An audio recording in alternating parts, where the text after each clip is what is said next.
making our own story as we go. As we go. As we go. Hello. This is Kathy Peach Lucas with Your Dream Day podcast. And today I'm at Rhinegeist Brewery in downtown Cincinnati. And we are going to learn about their I Do's and Brews wedding show coming up in May. Good morning, ladies. Hello. So we've got Katie and Hannah, and they're going to tell us a little bit more about I Do's and Brews. When is it? When is it? What time is it? What time is it? How do people find out? Yeah, Go. so it's going to be on Sunday, May 18th. It's from 12 to 3, and then we're going to be utilizing our private event spaces and our tap room. You can find information about it on social media and Humanitics, the Rhinegeist webpage, all the good stuff. So what can couples expect when they come? We've got about 70 to 75 vendors this year, which Wow. is a pretty big jump from last That's year. huge. Actually, that's as big as like Wendy's and Bridal-Rama. Yeah, we definitely Yes. are. All under one roof in Rhinegeist. Yeah, I know. Wow. We had a lot of success last year, so we're kind of taking up a little bit more of our tap room space this year and kind of allowing more vendors to come in, which we're super excited about. And yeah, So what types of vendors can couples expect? really anything. We've got a few wedding dress vendors, venues, food, flowers, all the different things. We have a tattoo artist coming this year, which we're super excited about. Real tattoos or fake tattoos? Real tattoos. Real tattoos. Real Wow. tattoos. How does that work? Don't they have to have like licensing and? It is a Yes. little bit of insurance and licensing, but they kind of Wow. all handle it on her end, and yeah, we're super excited to have her. This is the first I've ever heard of a tattoo artist. Is this like a new thing that couples should expect on the horizon, or? Yeah, I mean, we're seeing it trending more often for event tattoos, and they create specific, like, flash style tattoos. So these are all going to be geared wedding inspired kind of tattoos. So for basically, couples. it's like they have a menu and you pick one of a Yes. few. Yep. Okay, so it's not like they can come in with their own artwork in Correct. advance or anything like Yeah. that. Though that would be fun That if would you, be fun. if you included Draw some. your own. I was gonna say, if you included that in the wedding invitation and be like, "Hey, we're having a tattoo artist. Yeah. If Yeah. you want, if you want custom ink, Let us know. let us Yeah. know." Well, I'm sure the couple would probably get their monogram and wedding Sure. date on it That would be too. cute. That would Yeah. be so fun. Oh my gosh. So, what other kind of interactive things can people expect at the wedding show? Because like you tend to have photographers, and so they would bring, I would assume, a lot of their albums and things that they can view to get an idea of their work. Yeah, we've got food samples usually from all of our food vendors. A lot of our photographers bring books that they've done, especially like photos from events that they've had at Rhinegeist that they've shot. We also have a few different vendors doing fun setups that we're very excited to see play out. DJs playing music. DJs Yeah, playing music, giving yes. samples of their work. Well, and one thing that's so great about Rhinegeist, which a lot of venues in Cincinnati don't do this, you allow any caterer. We do. Yeah. So what have you found has been the greatest asset of having that as an amenity here? I think it's important that we can be inclusive of people who have dietary restrictions, maybe religious things that they need to follow, or just like a taste of home that if they're not local, they can find that here and bring that in for their wedding. So, That's huge. That's huge, because I only know, I could probably count on two hands the number of venues in Greater Cincinnati that do allow that. So that's got to be a monster selling point for you. yeah. So now I have a question about parking. How does parking work at Rhinegeist? Because I for those of you that don't know, I just got a new car a couple of weeks ago, and I got to parallel park my car for the first time today, and I learned I have a lot of practice to go. I love work in the first place, so you're better than me. See, I had to learn how to do it because it was part of the New York State driving test. Because I grew up in New York, so you didn't pass if you couldn't parallel Yeah. park. I would not pass. Yeah, parking here is definitely a little tricky, but we try to work around it. Free options are definitely our lot across the street and any street parking nearby. We also really utilize Findlay Market's parking garage as well as their main lot, and we do work with Tri-State Valet. I was wondering if you guys had a They're valet super partner. nice asset. They park directly across the street from us, and just guests can walk directly to their event. Anything under 100 guests is a flat 1,000 fee for the evening, and anything over is 1,500. Actually, that's not bad, because if you think about, if you go to a concert and you pay $15 for parking and you have, let's say you have 200 guests, you figure there's got to be 75 to 100 cars. That's actually very reasonable. Yep. They're here the whole evening. Take care of your car. It's all safe. Yeah. Well, and it was fun. I had a podcast last week with an etiquette person. Oh, yeah. And it was fascinating because we were talking about the differences between tradition and etiquette. And one of the things that came up with her was that you want to focus on the guest experience and making it as pleasant for them and as easy and enjoyable as possible. And valet was one of the things that, had come up, and, just making your guests' experience less frustrating. And that's where valet parking can certainly come into play. Oh, for sure. Definitely. For sure. And what are the current rates to rent the different spaces here at Rhinegeist? It kind of depends. We have 2 different kind of wedding options that we usually go off of, and we also host like rehearsal dinners, welcome parties, all the things in all 4 of them. But we have our signature room and lounge, which is 80 guests or less, and then we also have our clubhouse and annex upstairs, which is like 250 guests. Okay. Yeah. So you can accommodate a wide variety of parties here, which is nice. When did you open? We started hosting events in 2015. Wow, so it's your 10-year anniversary. Yes. Yeah. Yeah. Wow. Yeah. So we're going to see that throughout the wedding show, right? Tell me about your favorite wedding that you've ever had here at Rhinegeist. What's the first one that jumps to mind? Hannah's wedding. Oh yeah. That's I right. was here 3 weeks ago. Congratulations. Thank you. Yeah. It's a great time. It was definitely special to be able to coordinate. I was her coordinator. To coordinate one of my team members' weddings, and it just was special to see a Rhinegeister get married at Rhinegeist because we all love it here. So yeah. And we're both Rhinegeisters We too. are Rhinegeisters. So. Wow. My So- husband and I are both Rhinegeisters. So And we're you work Rhinegeist here, so couple. this is like the work marriage made in heaven, and he's like the home marriage made in heaven. Exactly. So here's the big question: what beers did you have on tap?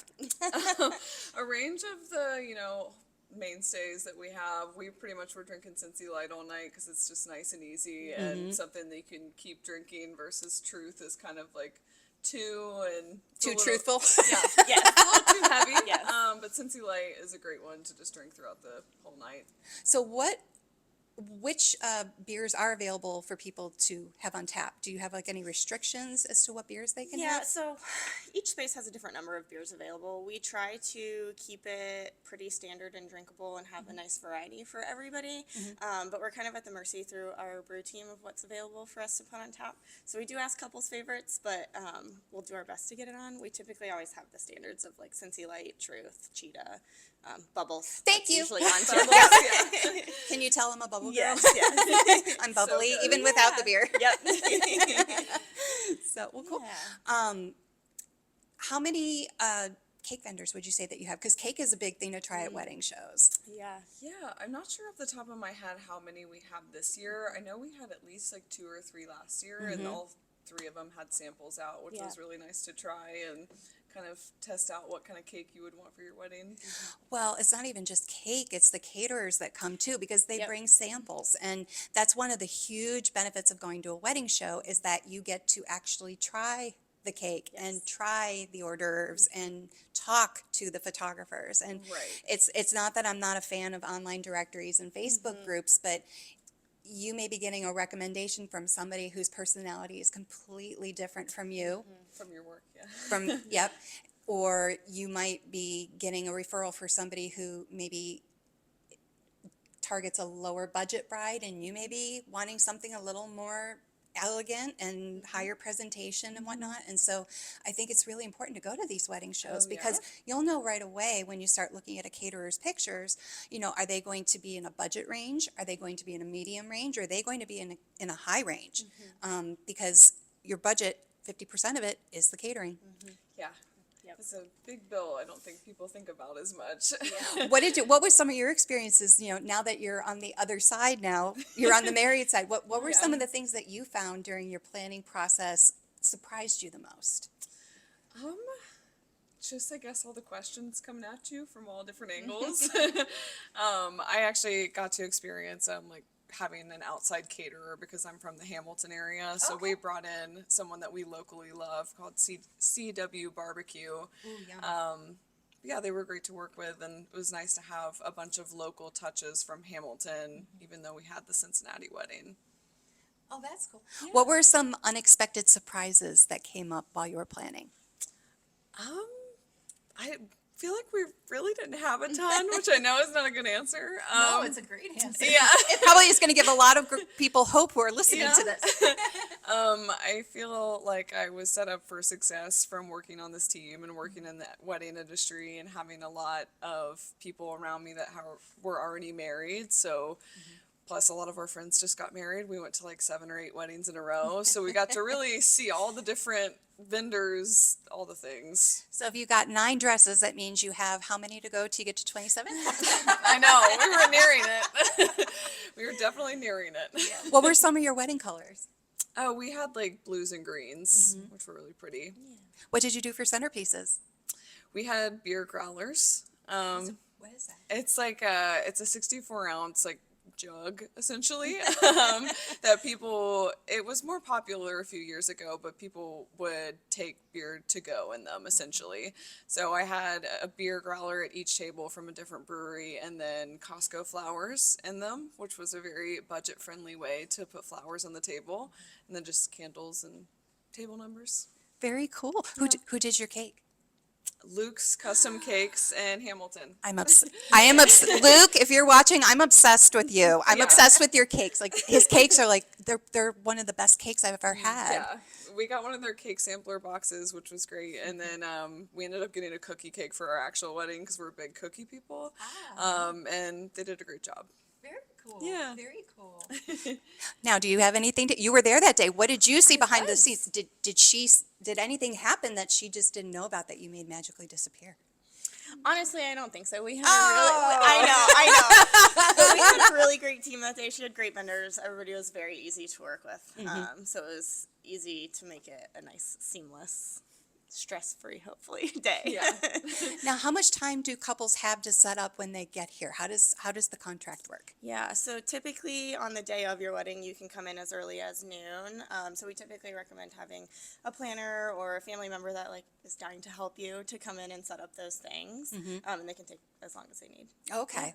Well, that's good. What if you've got somebody that has an elaborate setup? Do they have to pay a little bit extra to come in earlier? How do you work that? Is that just on a case-by-case basis? Yeah. It's not too often that we have something like that, but it would definitely be a case-by-case basis. Got it. And then how late can they stay? Yeah, so bar close time and event end time is always 11:30, and then we typically try to help consolidate decor, and then you're welcome to take it the night of, or you can come back usually the next morning, depending on what's going on. Oh, that's to great. pick it up. Yeah, That's great. Well, because especially like this wouldn't have been the case in yours, but with florists, they want to get their hardware back. Yeah.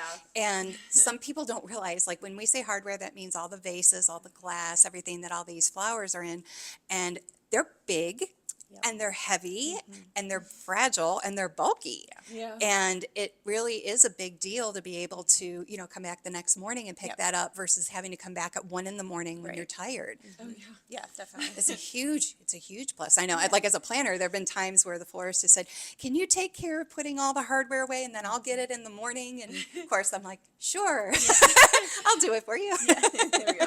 I think it's such a nice thing that we offer that brides can just kind of leave everything at the door and enjoy their wedding night, and then they can come back the next day to get everything and Did you live have out the night. Did you have a rehearsal dinner here as well?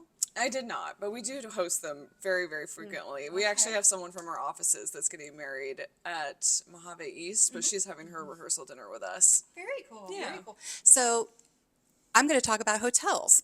Okay. Did you have a hotel block, or are there hotels around the area that you tend to work with a lot with regard to guests' hotel sleeping rooms? We don't quite work with any hotel specifically. We did the Hilton Netherland Plaza, which we had a good experience with, but I know there's plenty of close by ones that either offer, streetcar stop is a really nice feature, and just as far as Ubering, all the different things. You're right with the streetcar, because the streetcar has gone ding ding just a few times since we've been doing this podcast. And I'm not familiar with the streetcar. I know it exists, but I'm not sure exactly what stops it goes on. I know it goes through Findlay Market because I've had to pull over several times when I've been shopping at Findlay. But what streets does it hit downtown? It's pretty much everywhere, honestly. Yeah. We also have a really nice Airbnb that's directly next to us, like less than a block from us, called the Sus Lofts. It's SUSS. A lot of their rooms are actually labeled after Rhinegeist beers, but we work with them sometimes, but they have a bunch of different rooms where you can either rent out the whole building and like whole wedding party can stay there, or certain rooms, but it's very nice for weddings here because you can just walk here. That's a huge perk. I mean, that's Yeah. a beautiful relationship, especially because couples, when they're getting ready, they want to do their hair and makeup in a place that they're not all cramped up. And, Right. either hotels are your only option or an Airbnb. And sometimes, like, what I've been finding with Airbnbs is they're starting to get more and more restrictive on how many people you can have inside the Airbnb at any given time. Yeah. Or you have to pay extra if you're going to have your rehearsal dinner there or whatnot. So Right. Oh, wow. Yeah. Interesting. yeah, I had a wedding in Michigan last year, and their original plan was they were going to have the rehearsal dinner at this Airbnb that they had rented that was huge. And then, like, 2 weeks before the wedding, they're like, "Oh, well, you're going to have to pay $75 a person for them to actually come." Interesting. And they're like, "We have 28 people. Like, Yeah. you guys are, where did this come from? You know?" Yeah. And it was, I guess they had a bad experience where somebody trashed the Airbnb, yeah. and now all these other people are paying the price for that. And so, I mean, I know what they did. I had to look a blind eye Yeah. because I said I have to play, like Middleman. Sure.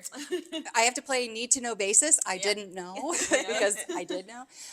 But they basically said, we're just going to roll the dice and take our chances. And, if we have to pay, if they call us out on it, we're going to pay. But, Yeah. but I mean, I'm not encouraging that at all, just for the record.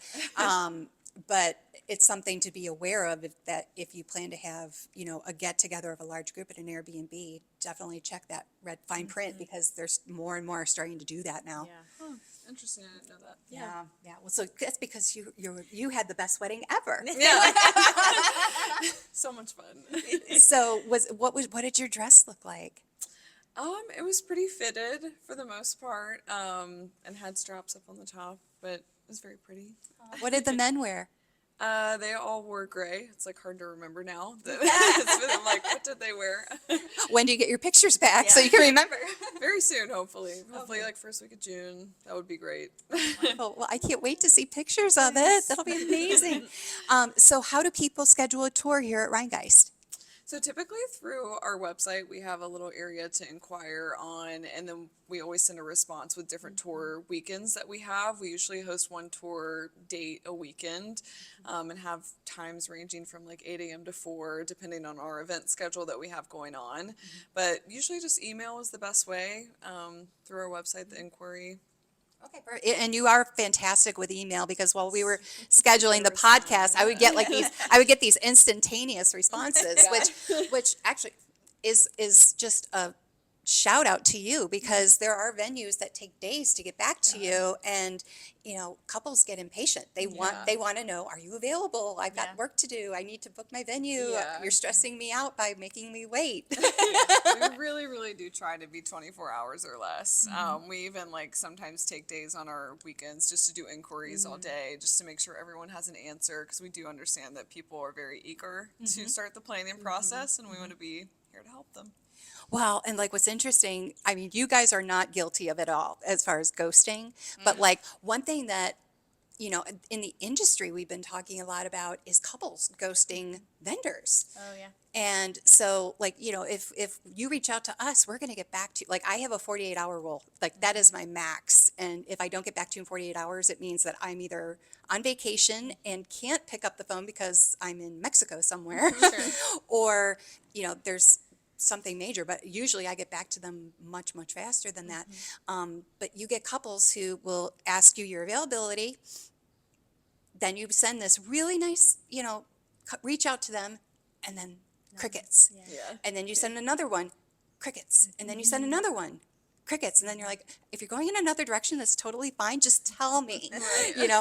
and then it's still crickets. So, one thing for couples who are listening, just make sure that you get back to us. This is just our business and our livelihood. We just want to make you happy. If you don't want to use our services, or if you found somebody else that's a better fit, we are not going to take it personally. We just would like to know, so we'll stop bothering you. Because we don't want to be pests. We want to be happy people and, and have a great wedding day. Well, sometimes that's when those wedding expos are helpful, because you can kind of get a face-to-face interview with a lot of your vendors, and you can kind of follow up from there after you're really, really interested, and maybe versus being less interested to start off with. That goes back to what we were talking about earlier, how wedding shows are so great because you actually get to talk to the vendor. Yeah. And it's not that you can't book a wedding directly from a website, but I think especially your photographer, you need to have a very good, comfortable relationship with them, because out of any vendor on your wedding day, you're going to spend the most time with them. Yeah, they're going to be there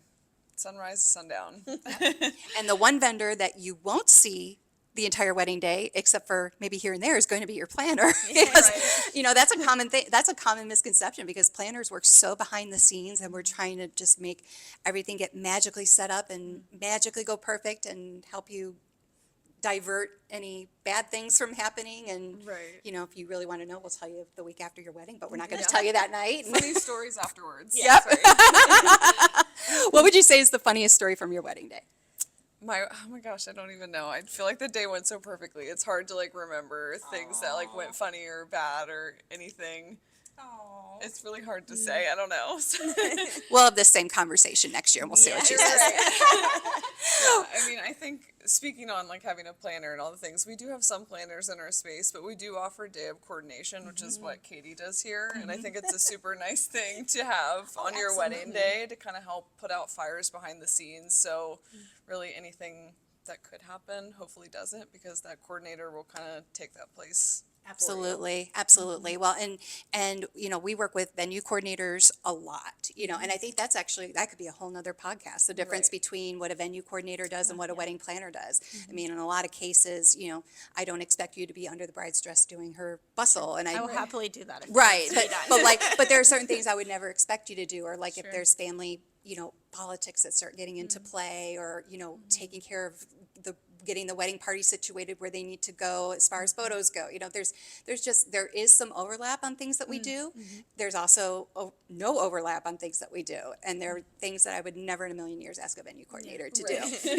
But a lot of times I feel like people don't really think about everything that goes into a wedding versus like, this is our world. So we know all the questions to ask, all the little details. So sometimes when it gets to the wedding day and no one knows how to bustle the dress, sometimes we are the best people to do it, because no one knows how to. I'll tell you, there are two dress bustles in 21 years that I was not able to figure out. Really? And Mine did break. I guess that's a funny thing that happened. that's actually pretty normal. Was it a French bustle or was it a over bustle? You know, I don't know what it was called. but it definitely, I think someone stepped on it, so it ripped out. That'll do it. It's okay. No, one time we had, this was years ago, it was at the Hilton, Netherlands, and this girl had her dress altered out of state.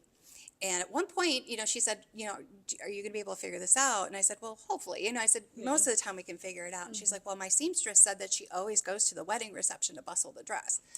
Well, I learned why. Nobody could figure this out. We had 5 different people. Like, we had all the venue coordinators. We had my whole staff. We had the florist underneath this dress. None of us could figure this thing out. And, like, it was just the most bizarre. I can't even describe how bizarre it was. I mean, it literally had a curtain hook like that.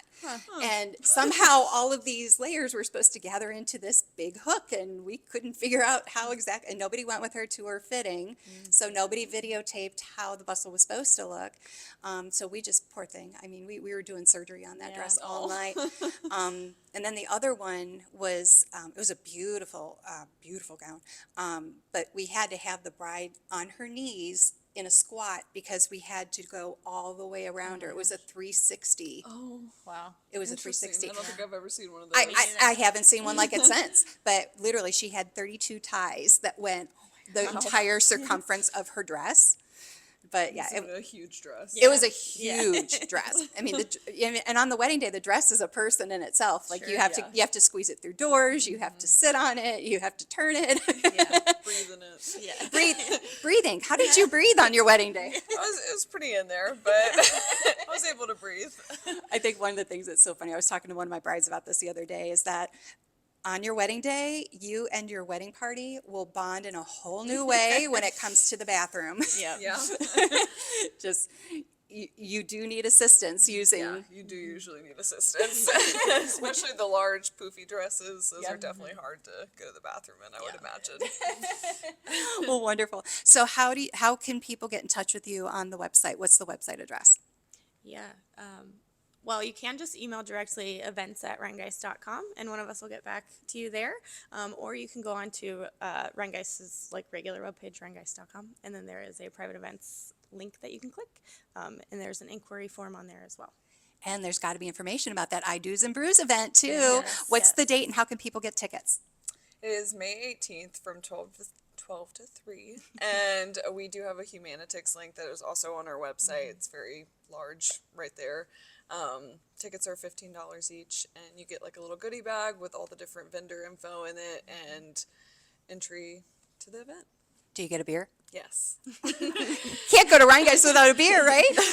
Well, wonderful. Ladies, thank you so much for joining us today. Thank you for tuning in. Please remember to hit the subscribe button so that you can listen to all of our different podcasts. We try to post one every week with a different vendor who is in the greater Cincinnati and Southwest Ohio area, Northern Kentucky, and the surrounding areas. So thank you so much for joining us. This is your Dream Day podcast signing off. Happy planning.